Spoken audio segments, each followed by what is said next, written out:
மேலறை தியானம் மே மாதம் 25ஆம் திகதி திங்கட்கிழமை 2026ஆம் ஆண்டு. எழுதியிருப்பவர் எமி கட்லின் வொஸ்னியாக், ஒஹியோ, USA. தலைப்பு ஆதரிக்கப்பட்டேன். வாசிக்க வேண்டிய வேதப்பகுதி மத்தேயு 5ஆம் அதிகாரம் 1ஆம் வசனம் தொடங்கி 9ஆம் வசனம் வரை. இன்றைய நாளுக்குரிய தியான வசனம் 1 கொரிந்தியர் 1ஆம் அதிகாரம் 4ஆம் வசனம். தேவனால் எங்களுக்கு அருளப்படுகிற ஆறுதலினாலே எந்த உபத்திரவத்திலாகிலும் அகப்படுகிறவர்களுக்கு நாங்கள் ஆறுதல் செய்ய திராணியுள்ளவர்களாகும்படி எங்களுக்கு வரும் சகல உபத்திரவங்களிலேயும் அவரே எங்களுக்கு ஆறுதல் செய்கிறவர்.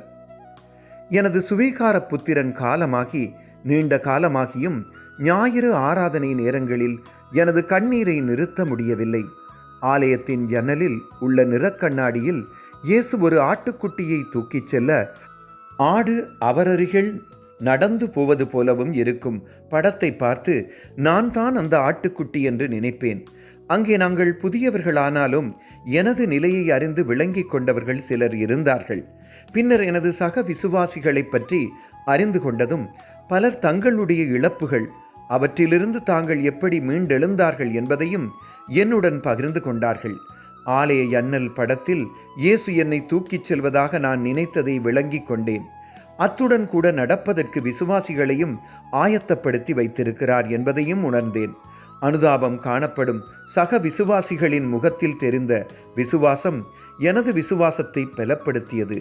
அந்த கஷ்டமான காலங்களில் அவர்களின் நட்பும் இயேசுவும் எனக்கு தேவையாக இருந்தது.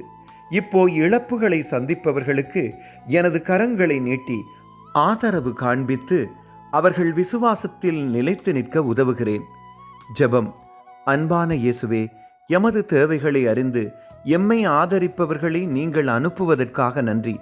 நாமும் தேவையுள்ளவர்களை ஆதரிக்க எம்மை வழிநடத்துங்கள். ஆமேன். இன்றைய நாளுக்குரிய சிந்தனை: துக்கப்படும் ஒருவருக்கு ஆறுதலை கொடுப்பேன். கர்த்தருடைய ஆறுதலும் அன்பும் இரக்கமும் இந்த நாளில் உங்கள் அனைவரோடும் கூட இருப்பதாக.